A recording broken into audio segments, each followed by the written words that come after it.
ეს კიდევ ერთი ცდილობა არის ოპოზიციის, რადიკალური ოპოზიციის მხრიდან ყველა საკითხთან დაკავშირებით რაღაც აჟიოტაჟი აწევა, რომელიც საბოლოო ჯამში აღმოჩნდება ხოლმე სრუგანგაში და სრულ აჟიოტაჟი, ასე რომ შემდეგ საკუთარ დამაჯერებლობას აზიანებენ ახალგაზრდებს.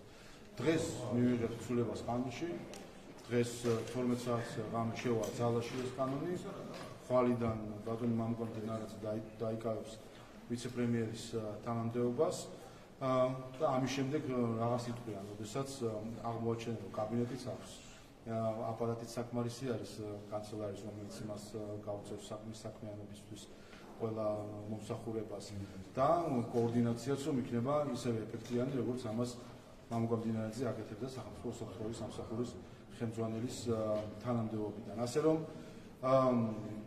კიდევ ერთი ასე ვთქვათ სრუგანგაში რადიკალური ოპოზიციის მხრიდან, რომელიც საბოლოო ჯამში მათვე აზიანებს. მე მინდა აქედანვე წარმატება უსურვო მამუკა მდინარეძეს მის ვიცე-პრემიერის პოზიციაზე.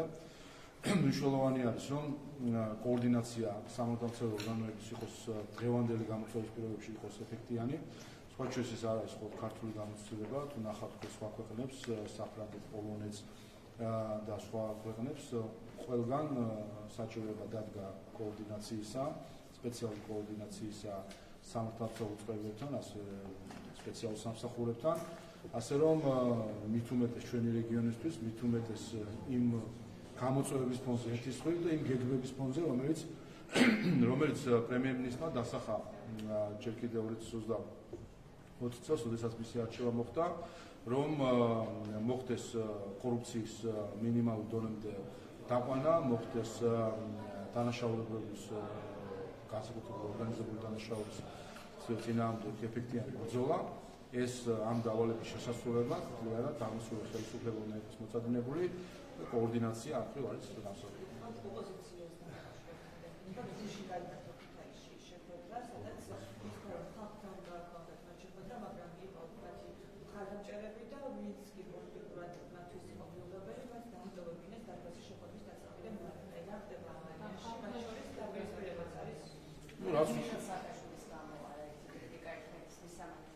რაც ვიხილებს ზუსტად ეს ხდება, ეს არის სალონური საუბრები, რომლებიც მათ აქვთ ხოლმე ბრიუსელიდან და სხვა ქალაქებიდან, ასე ვთქვათ, როგორც სტილი ჩამოყალიბებული, იმიტომ რომ მათ არ ესმით რას ნიშნავს საქართველო, ქართველი ხალხი, ხალხთან ურთიერთობა, ფორმალობისთვის უნდა მოინიშნონ, ქონათ რაღაც შეხვედრა, რომ შემდეგ შეატყობინონ მათ დამფინანსებლებს საზღვარგარეთ, რომ თითქოს რაღაც შეხვედრა ჰქონდათ. ამიტომაც არ უნდათ მათთვის არასასურველი ხალხის ყოფნა ასეთ შეხვედრებზე, რომ მე ასე ვთქვათ შესაბამისად შეძლონ გაბევრება ხოლმე საკუთარი შეხვედრებზე მყოფი ადამიანების რაოდენობას. კიდევ ერთხელ ეს არის სალონური შეხვედრები რადიკალების, რომელიც მოწყვეტილია ქართულ რეალობას და გონიათ, რომ ერჩისკი თუ თქვენ სიტყვას ეთქვით, ეს არის მათთვის ხელისუფლებაში მოსვლის საწინდარი, არა და პირიქით არის. რამდენჯერაც მას ერჩისკი თუ სხვა ერჩი შეაქებთ, ზუსტად იმდენი ხმა დააკვირდებათ საქართველოს მოსახლეობისგან. ვინაიდან საქართველოს დიდი ხანია უარი თქვა სატელიტობაზე, დიდი ხანია უარი თქვა ვასალობაზე, როდესაც საბჭოთა კავშირს ჩვენ არა დაშლის შედეგად, არამედ ჩვენი გაცნობიერებული გადაწყვეტილებით დავტოვეთ და ვასალობაში ვერავინ ვერ მიგვაკვირდა. სხვა შორის აქვე მინდა ბარემ ამ თემასაც ეხება. გუშინ ჩვენ ვნახეთ საინტერესო განცხადები, რადგანაც დაემთხვა გერმანიის კანცლერის ფრიდრიხ მერცის განცხადება, რომელიც თქვა, რომ უკრაინას ევროკავშირში გაწევრიანების წესისთვის დასჭირდება სავარაუდო ტერიტორიების დათმობა და მოლდოვის პრეზიდენტის განცხადება, რომელმაც გაიმეორა კვლავ, რომ მოლდოვის სახელმწიფოს გაუქმება და რუმინეთის ნაწილად გადაქცევა არის ყველაზე ოპტიმალური გზა მოლდოვის ევროკავშირში გაწევრიანებას. ანუ ერთი და მეორე განცხადებაც თავის თავში გულისხმობს სუვერენიტეტის დათმობას. მერცის განცხადება გულისხმობს, რომ ევროკავშირში წევრობისთვის სუვერენიტეტის გაუქმებას ან თითქმის სრულად დათმობას. მერცის განცხადების შემთხვევაში გულისხმობს, რომ თუ ქვეყანას უკრაინას უნდა წევრობა, მან უნდა ტერიტორიებზე საკუთარი იურისდიქცია და სუვერენიტეტი დათმოს და მოლდოვის პრეზიდენტი ამბობს, რომ თუ უნდა მოლდოვას წევრობა ევროკავშირში, მას საერთოდ სახელმწიფო სუვერენიტეტი არათუ დათმოს, სახელმწიფო უნდა გააუქმოს. როდესაც ჩვენ მაგალითად გვიყენებენ ხოლმე უკრაინას და მოლდოვას, მინდა ყველას უთხრა. ევროკავშირშიც, ბრიუსელში და მათ სატელიტებს საქართველოში. უკრაინული და მოლდოვური გზა ევროინტეგრაციის არ არის ქართული გზა და საქართველო არასდროს დადგება უკრაინის და მოლდოვის გზაზე, რომელიც გულისხმობს ტერიტორიების დათმობით და სახელმწიფოს გაუქმებით ევროკავშირში წევრობას. ზუსტად ეს ნიშნავს, რასაც გვეუბნებოდნენ, რომ ევროკავშირში წევრობა უნდა იყოს თვითმიზანი. აი ეს არის თვითმიზნობის შედეგი. თუ კი ევროკავშირში წევრობა არის თვითმიზანი, ნიშნავს, რომ შენ უნდა გაწირო შენი ტერიტორიული სუვერენიტეტი და შენ უნდა გაწირო შენი სახელმწიფო სუვერენიტეტი. ამიტომაც ევროკავშირის წევრობა არ არის სწორედ ამ გაგებით ჩვენი თვითმიზანი, თუ კი ჩვენ ამის გამო მოგვიწევს, რომ დავთმოთ ჩვენი ტერიტორიები, დავთმოთ ჩვენი სუვერენიტეტი, დავთმოთ ჩვენი იდენტობა, დავთმოთ ჩვენი უფლება, ჩვენ გავსაზღვროთ ჩვენი პოლიტიკა, რასაც უკრაინა და მოლდოვას როგორც პირობას უხენებენ ბრიუსელიდან და თავადაც აღიარებენ, რომ ეს პირობები არსებობს.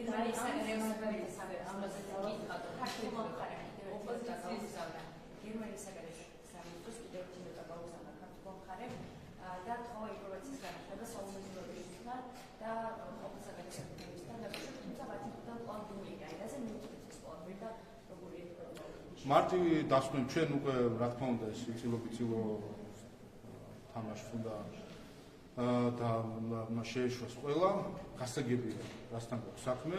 გერმანიის მთავრობა არ აღიარებს საქართველოს ქართული ხალხის სუვერენიტეტს. ეს არის ფაქტი.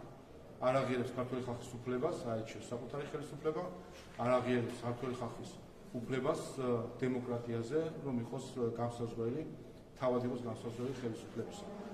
ეს ფაქტობრივად ნიშნავს, რომ გერმანია, რომელიც ჩვენი დამოუკიდებლობის გარიჟრაზე იყო ერთ-ერთი გვერდში მდგომი საქართველოს დამოუკიდებლობისა, დღეს გამოდის საქართველოს დამოუკიდებლობის ხელყოფად და ერთი სხვი და მეორე სხვი ქართული ხალხის ღირსების შემლახავად. ეს ნიშნავს, რომ გერმანიის მთავრობა ქართულ ხალხს უყურებს როგორც მეორე კატეგორიის ხალხს, რომელსაც უნარი უფლება არ აქვს თავად განსაზღვროს, ვინ არის მისი ხელისუფლება. ეს უნდა განსაზღვროს გერმანიის საგარეო სამინისტროს ვებგვერდზე, ვინ არის ჩვენი ქვეყნის პრეზიდენტი თუ საგარეო საქმეთა მინისტრი.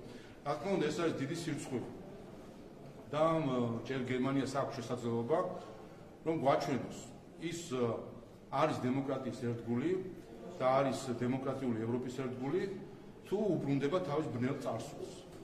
იმით, რომ არ აღიარებს სხვა ქვეყნების სუვერენიტეტს, სხვა ხალხების სუვერენიტეტს, სხვა ხალხების ღირსებას, რომ მათ თავად განსაზღვრონ საკუთარი ბედი და ხელისუფლება. ამიტომ კიდევ ერთხელ მე კარგია რომ საგარეო საქმეთა სამინისტრო მიმართავს, მნიშვნელოვანია რომ ყოველ თვე რუტინულად ნოტა გაეგზავნოს გერმანიის მთავრობას ამასთან დაკავშირებით, იმიტომ რომ აქ არავის ხელწამოსაკრავი ხალხი ქართველები არ ვართ, მით უმეტეს არც გერმანიის მთავრობის ხელწამოსაკრავი ხალხი ქართველები არ ვართ, ბევრი მიზეზის გამო და თუ კი ეს არის ის გზა, რომელსაც დაადგა გერმანიის საგარეო საქმეთა სამინისტრო მისი ელჩიკი ხედავთ რა გზაზე დგას, რა თქმა უნდა ამას ჭირდება სათანადო პასუხი, იმით რომ არ შევეგუოთ ჩვენი სუვერენიტეტის ხელყოფას. ჩვენ წლებია გვიწევს რუსეთთან ამ მხრივ პოლიტიკური თუ სხვა სახის ჭიდილი საქართველოს სუვერენიტეტის აღიარებასთან დაკავშირებით. დღეს რუსეთი არის, ვინც არ აღიარებს საქართველოს სუვერენიტეტს და საქართველოს ხელისუფლების იურისდიქციას საქართველოს ტერიტორიის ნაწილზე, გამოდის რომ გერმანიის ახლა უკვე დაემატა გერმანიის მთავრობა, რომელიც არ აღიარებს საქართველოს ხელისუფლების იურისდიქციას ამ თავისი ქცევით. კიდევ ერთხელ დიახ, ვინც საქართველოს სუვერენიტეტს და ქართული ხალხის სუვერენიტეტს არ აღიარებს, ის უნდა შეეგუოს იმას, რომ იქნება ზუსტად იმ კუთხეში, სადაც არიან ის პოლიტიკური ჯგუფები თუ ქვეყნები, რომელიც საქართველოს სუვერენიტეტს ხელყოფენ. და ეს არის კაფიო მაგალითი საქართველოს სუვერენიტეტის ხელყოფისა. აქ სულელი არავინ არ არის, რომ დაიჯეროს. აქ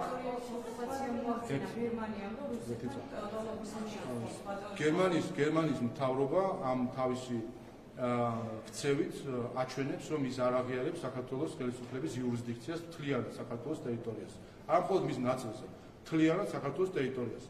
თუ დაუჯერებთ გერმანიის საგარეო სამინისტროს ვებგვერდს, დღეს საქართველოს ხელისუფლებას ახორციელებს სალომე ზურაბიშვილი, როგორც პრეზიდენტი და ბრიტანეთში საქართველოს ელჩი ილია დარჩიაშვილი. ასე არის მათი გამრუდებული რეალობა. ამიტომ კიდევ ერთხელ არ ვიცი თქვენ თუ გინდათ რომ თავი მოისულელოთ, მაგრამ მე მგონი აქ სულელი არავინ არ არის და მათ შორის არც თქვენ ხართ სულელი, რომ დაიჯეროთ და გჯერათ თქვენ რომ ეს ვებგვერდის ხარვეზი არის, ხომ არ გჯერათ ამის. რომ თვეები გადის შეხსენებით, მოთხოვნის მიუხედავად არ იცვლება ორი სახელი და გვარი. და ამას რომ განზრახ აკეთებს გერმანიის საგარეო საქმეთა სამინისტრო, როგორც ჩანს მისი ელჩის დაჟინებული ჩართვით, ეს მე მგონი ფაქტია და თუ კი ამას განზრახ აკეთებს გერმანიის საგარეო საქმეთა სამინისტრო, ეს ნიშნავს, რომ გერმანიის საგარეო საქმეთა სამინისტრო განზრახ ხელყოფს საქართველოს სუვერენიტეტს, განზრახ ხელყოფს ქართველი ხალხის ღირსებას, რომ თავად განსაზღვროს ვინ იყოს მისი ხელისუფლება. პოლონეთის საზოგადოებრივმა მაუწყებელმა ქართულენოვანი განყოფილება გახსნა და ითქვა, რომ ის მიზანია დეზინფორმაციასთან ბრძოლა. რეალურად რამოდენი აქვს პოლონური გადამხდელების ფული, რომ ქართულენოვანი საინფორმაციო კონტენტის შექმნისთვის იმსახურება. მე მგონი ძალიან გასაგებია, რასთან გვაქვს საქმე, მით უმეტეს გასაგები პირველი ჩვენ ნახეთ უცხო ქვეყანა ქმნის სახელმწიფო, ის საგარეო საქმეთა სამინისტრო, მთავრობამ შექმნა პროპაგანდისტული ინსტრუმენტი ქართულ საზოგადოებაზე ზემოქმედებისთვის. ამ პროპაგანდისტული მედიის სახე არის ნათია კობერიძე, თვალწინ ხო სახელმწიფოში ადამიანი, რომელიც გაიგივებულია საქართველოში დეზინფორმაციასთან, პროპაგანდასთან, ისტერიის დათესვასთან. მოდელირებული ქრონიკის ავტორი არის დღეს ამ პროპაგანდისტული მედიის სახე და ხელმძღვანელი. და ესეც აჩვენებს თუ რა არის განზრახვა. აქედან გამომდინარე ჩვენ მარტივად შეგვიძლია ეს ერთი თვე. მეორე თვე ჩვენ ნახეთ ევროკავშირის ელჩის პაվել ჰელჩინსკის განცხადება, სადაც ის დაგვემუქრა სამოქალაქო ომით.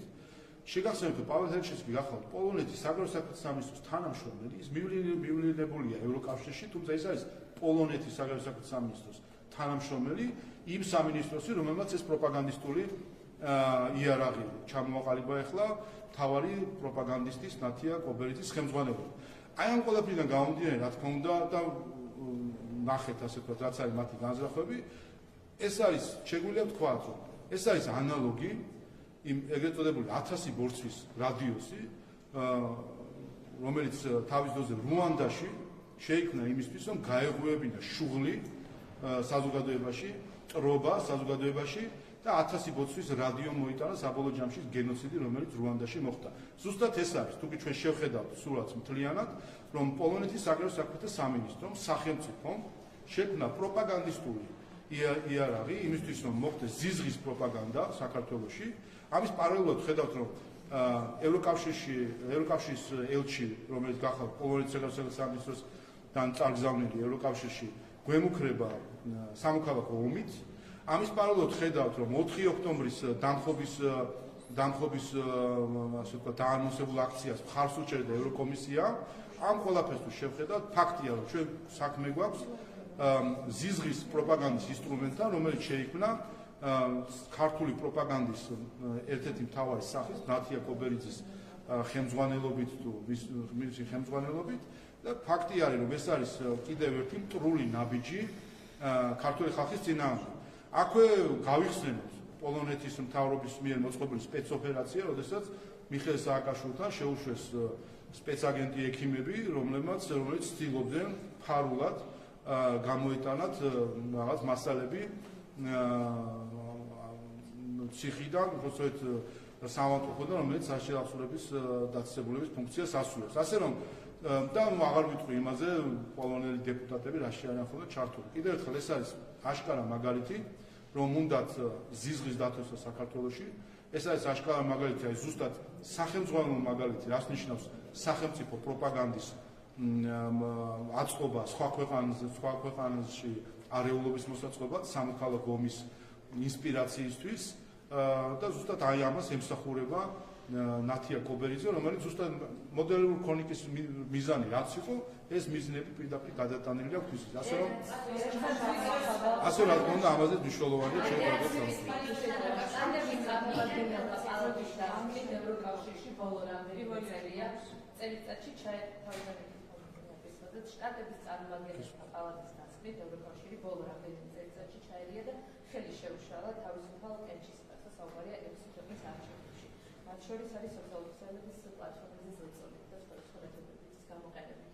თქვენ როგორ თავის ამერიკის შეერთებულ შტატებმა განაჩენი გამოუტანა ევროკავშირის დემოკრატიას, რომლის სინამდვილეში არ არსებობს იმ სახით, როგორცაც ცდილობენ, რომ რეკლამაში წარმოგვიდგინონ. რომ სინამდვილეში ევროკავშირში, ევროკომისიის თუ სხვა პოლიტიკური ჯგუფების ორგანიზებით ხდება სისტემური და სისტემატური ჩარევა არჩევნებში და მაგალითები შესწავლილი, დასახელებული და შეფასებული. ეს არის განაჩენი ბრიუსელის წინააღმდეგ, რომ ნებისმიერი მათი საუბარი დემოკრატიულ არჩევნებთან დაკავშირებით არის აბსოლუტურად ლიტველი სიტყვები და მხოლოდ ერთ რამეს ეფუძნება. თუ კი ერთ რამეს ეფუძნება, რომ ბრიუსელმა უზრუნველყოს მის მიმართ ლოიალური ხელისუფლებების მოსვლა სხვადასხვა ქვეყანაში.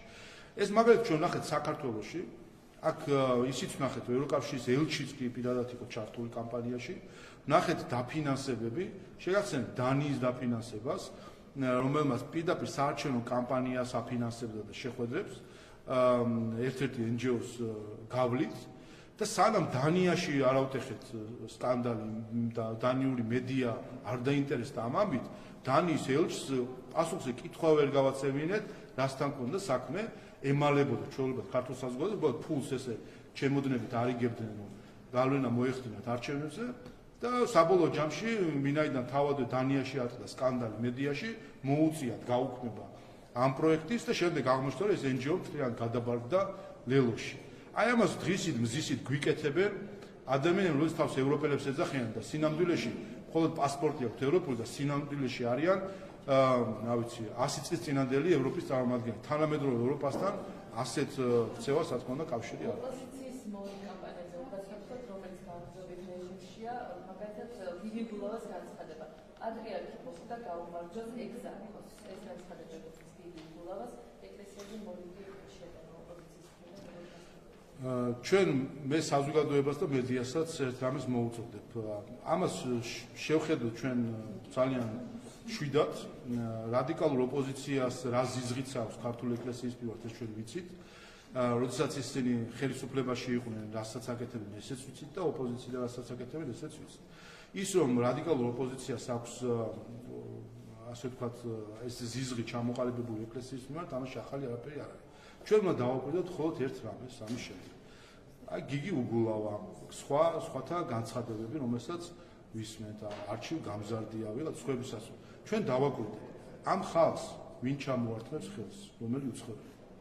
ვინაიდან ეს ხალხი ამ განცხადებებს აკეთებს, არა იციან რომ ქართველები მათ შეაჩვენებენ და პასუხს მიიღებენ იმისთვის რომ თავს ესხმიან ქართულ ეკლესიას.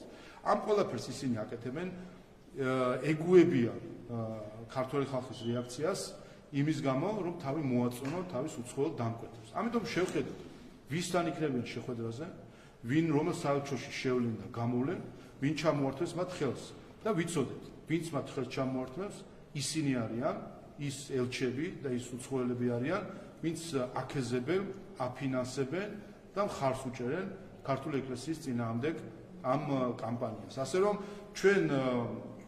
ჩვენი ქართველების იმ ნაწილის, რომელიც რადიკალურ ოპოზიციაშია, მათი ნირი უკვე დიდი ხანია ვიცით. ახლა კარგად დავაკვირდეთ და ამოვიცნოთ, ვინ დგას ამ კამპანიის უკან, ვინ არის შემკვეთი. შეკვეთა მოდის უცხოეთიდან და კარგად დავაკვირდეთ, ვინ არიან ამ შეკვეთის ავტორები.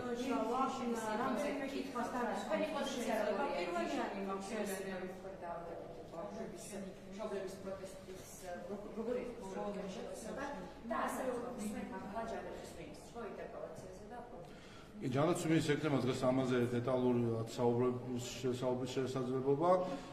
მე ვფიქრობ ასე, რომ ეს არ უნდა იყოს პოზიციის და შეფასების საკითხი. ეს უნდა იყოს გააზრებული სამედიცინო გადაწყვეტილების საკითხი. ამიტომ არც მე მაქვს ამისი კომპეტენცია, რომ ეს შევაფასო და ბევრ ადამიანსაც მით უმეტეს პოლიტიკაში, რა თქმა უნდა, რთულად შეიძლება ქონდეს ამის კომპეტენცია შეაფასოს. ჩვენ უნდა მოусმინოთ, რას ამბობს ასამობენ ექიმები, უნდა მოусმინოთ ასამობენ სამედიცინო სფეროს წარმომადგენლები და სწორედ ამის შესაბამისად უნდა იქნას მიღებული ყველა გადაწყვეტილებას და გამოთქმული ნებისმიერი აზრი, ვინაიდან მთავარი აქ არის კომპეტენტური სამედიცინო აზრი. ბატონო შაბა, რამდენიმე კითხვას დაგისვამთ პირველ ყოვლისა მინდა გითხრათ ცვლილებებთან დაკავშირებით, რომელიც ვნახეთ და რომელსაც ვხედავთ ხოლმე ჩვენ ქართულ ოცნებაში, არჩევნების მზადება დაანონსა, ირაკლი ყობახიძე ამბობს, რომ თქვენთვის ყოველდღე არჩევნებისთვის მზადება არის და არის საუბარი ამ არჩევნებისთვის მზადებაზე და ამის პარალელურად ჩვენ ვხედავთ ცვლილებებს ქართულ ოცნებაში, მაგრამ ვხედავთ ისევ ძველი კადრები გადაადგილდებიან სხვადასხვა თანამდებობებზე.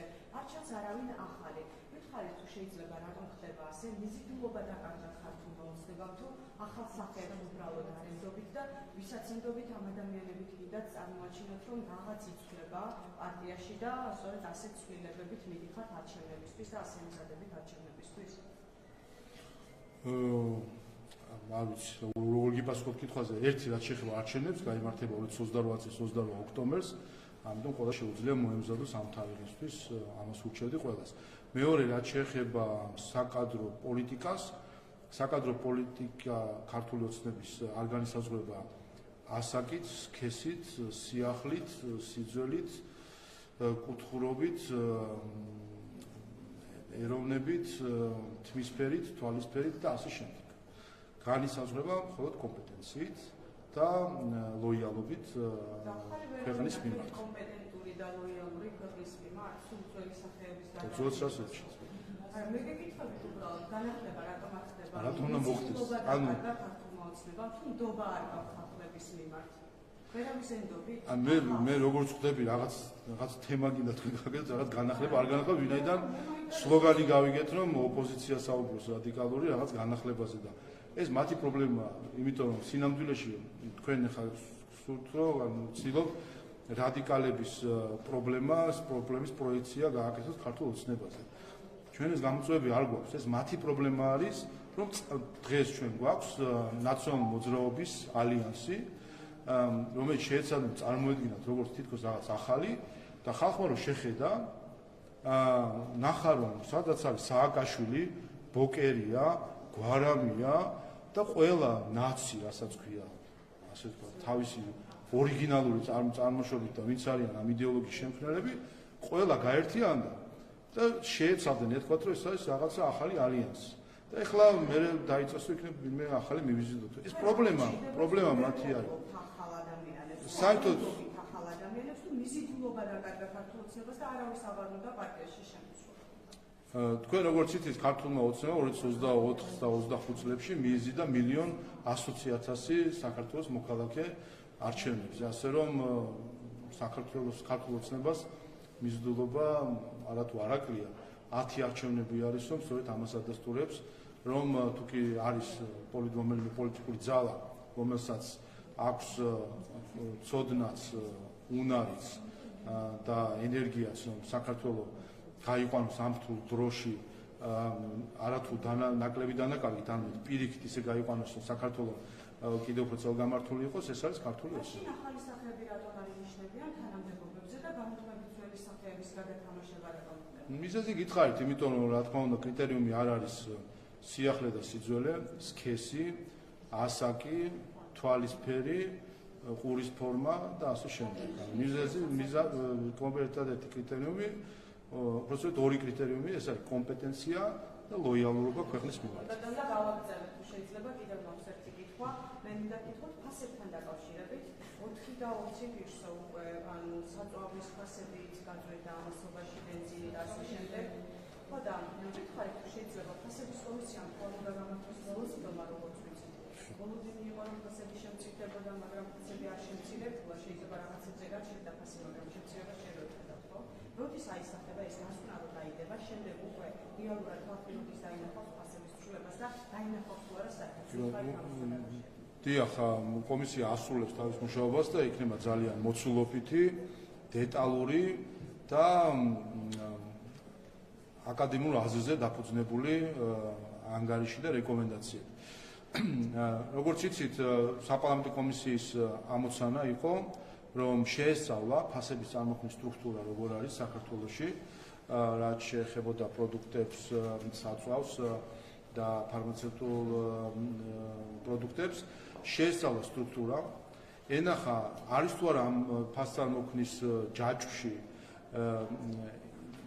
რაიმე რგოლი, რომელიც ხელოვნურია, რომელიც სხვა რაღაც ბარიერია, რომელსაც შეიძლება სხვანაირი მოწესრიგება სჭირდებოდეს, მენეჯმენტის საკითხია, ობიექტურია, სუბიექტურია, ეს ყველაფერი შეესწავლა და ამის საფუძველზე გაეცა რეკომენდაციები. ზუსტად ეს გააკეთა კომისიამ და მე მაქვს მჭიდრო კონტაქტი კომისიის ხელმძღვანელთანაც მთელი ეს პერიოდი და იქნება ძალიან შინაარსობრივი დასკვნა იმასთან დაკავშირებით, როგორ არის საქართველოში ფასწარმოქმნა, სად გვაქვს ობიექტური მოცემულობები, სად შეიძლება რაიმე სუბიექტური იყოს, რა შეიძლება გამოსწორდეს და ასე შემდეგ. ჩვენ უნდა თავარი ამოცანა იყო, რომ გაცემულიყო კითხვაზე პასუხი ამ თემის გარშემო, რაც შეეხება საქართველოში ფასებს პროდუქტებზე, როდესაც ყოველთვის არის ხოლმე სხვადასხვა ინტენსივობით საუბარი, ბოლო-ბოლო კონდეს კომპეტენტური აზრი.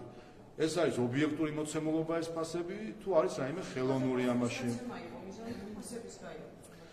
შესაბამისად, როცა კითხვას პასუხი გაეცემა, ანუ ობიექტური მოცემულობა რაღაც თუ არის სუბიექტური მოცემულობა, აქედან გამომდინარე ამ კითხვაზე პასუხის გაცემის შემდეგ შეიძლება მხოლოდ თქვა რეკომენდაცია იმაზე, თუ კი სუბიექტურია რამე, როგორ გამოსწორდეს, თუ კი ობიექტურია, გამოსწორება ალბათ რთულია, ეხლა მათ შორის მაგალითად საწვავი რახან ახსენე, ახლო აღმოსავლეთში მიმდინარე მოვლენების შედეგად, რა პრობლემებიც არის ამ მხრივ. აქ შეიძლება რთულია რაღაც იმოქმედო, თუმცა რა თქმა უნდა, აქაც შეიძლება გამოინახოს გამოსწორება. სხვათა შორის მე ახლახანს გახდით სტამბოლში მსოფლიო საპარლამენტო კავშირის შეხვედრაზე, სადაც სხვადასხვა ქვეყნების პარლამენტის თავმჯდომარეებთან ჰქონდა შეხვედრა და მათ შორის სამხრეთ აღმოსავლეთ აზიის ქვეყნების წარმომადგენლებს შევხვდი და მთელი ეს შეხვედრა იყო ის, რომ იყო მათი მხრიდან საუბარი იმაზე, თუ რამდენად გართულდა მათთან ეკონომიკური მდგომარეობა საწვავის ხელმისაწვდომობიდან გამომდინარე, როგორ უწევთ, რომ დაზოგონ ელექტროენერგია, სახლიდან იმუშაონ, ნაწილობრივ დისტანციურზე გადასული არიან ქვეყნებში, იმის გამო, რომ სწორედ საწვავის დეფიციტი შეიქმნა. საბედნიეროდ საქართველოში ეს გავლენა არ აქვს ჯერჯერობით ამ კონფლიქტს. მოკლედ, კიდევ ერთხელ რომ გიპასუხოთ, კომისია გასცემს პასუხს კითხვას ფასწარმოქმნის ჯაჭვში სად რა არის ობიექტური მოცემულობა, რა არის სუბიექტური მოცემულობა, თუ სადმე არის სუბიექტური მოცემულობა, როგორ გამოსწორდეს და ასე ობიექტურადაც შეიძლება. კიდევ კითხვას დავისვამ, გარემო გამორჩები და კითხოთ ამერიკის შეერთებულ შტატებთან დაკავშირებით. მოკლედ ეს ირაკლი კობახიძემ ახალი თარიღი დაანონსა, საქართველოს წმინდა რომ აპრილში მოხდებოდა კონკრეტული შეხვედრა რაიმე მსგავსი, მაგრამ ახლა ირაკლი კობახიძე ამბობს, რომ მაისში იქნება ეს თვე, როდესაც იქნება ამერიკასთან ურთიერთობების გადაწყვეტის და რაღაც ნაბიჯების გადადგმა. თქვენ ამბობდით ცოტა ხნის წინ, რომ ვიზიტი არ იგეგმებოდა უახლოეს მომავალში, ახლა ვხედავთ, რომ მაისში იქნება რაღაც გადაწყვეტის მაჩვენებლები. რა ეგობება საქართველოს ამერიკასთან ურთიერთობების გადაგვერთვაში? რამე წინაპირობებს აყენებს შტატები? თუ აი რა არის შემაფერხებელი, რომ რაღაცა იყოს დაგეგმილი, მე შეიცვალა ახლა კობახიძე ამბობს, რომ მაისში იქნება, აი რა არის შემაფერხებელი? რამე წინაპირობები აქვს თუ რა ეგობება ამ ურთიერთობების გადაგვერთვაში? მოვა მაისი და ნახავთ. ასე რომ გიპასუხოთ. თავარი არის ერთი რამ.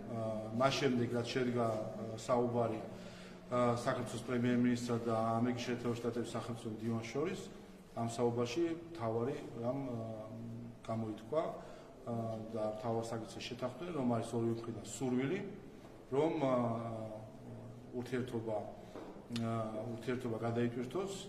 ჩვენი მხრიდან ითქვა, რა არის კრიტერიუმი ჩვენთვის, როდის შეგვიძლია ვთქვათ, რომ კი ნამდვილად მოხდა ურთიერთობის გადატვირთვა, ჩვენი მთავარი კრიტერიუმი არის სტრატეგიული პარტნიორობის, ახალი სტრატეგიული პარტნიორობის ჩამოყალიბება.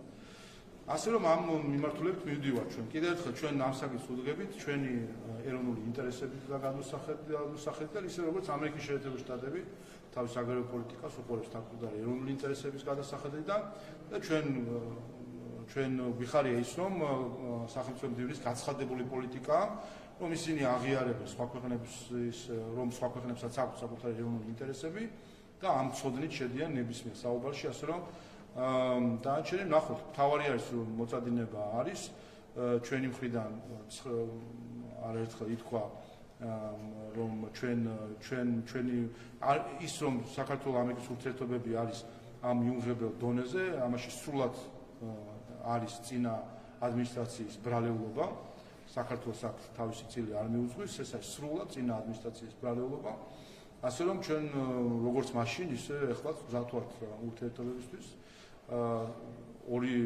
ორი ერის, ორი ქვეყნის ინტერესების საზოგადოება. რა თქმა უნდა, ყველა საგარეო ურთიერთობაში არის ჩვენი ეროვნული ინტერესები არის განსაზღვრული ყოველთვის. ეს პირობები არ არის, ეს არის თავისთავად განსაზღვრული. კიდევ ერთხელ ამას ჩვენ სწორედ ეს გვაძლევს ოპტიმიზმს ახალ ადმინისტრაციის პირობებში, რომ მათ აღიარებული აქვს სახელმწიფო დივან რუბიოს აქვს გაცხადებული, რომ ისინი აღიარებენ სხვა ქვეყნებს აქვს საკუთარი ეროვნული ინტერესები და ამ ცოდნით შედიან ურთიერთობაში და არა ისე როგორც ეს ამას აკეთებდა წინა ადმინისტრაცია, რომელსაც საერთოდ არაფრად მიაჩნდა ქართული ხალხის ეროვნული ინტერესები და მხოლოდ საკუთარი პოლიტიკური გეგმებით, აქ ფულის შემოტანით, USAID-ებით და სხვა რაღაც მავნე პროექტებით ცდილობდა რაღაც გეოპოლიტიკური პროექტების განხორციელებას. ნახოთ რა და როგორ იქნება ამას ყველაფერს შევხედავთ, კიდევ ერთხელ მოვა მაისი და ყველაფერი არის.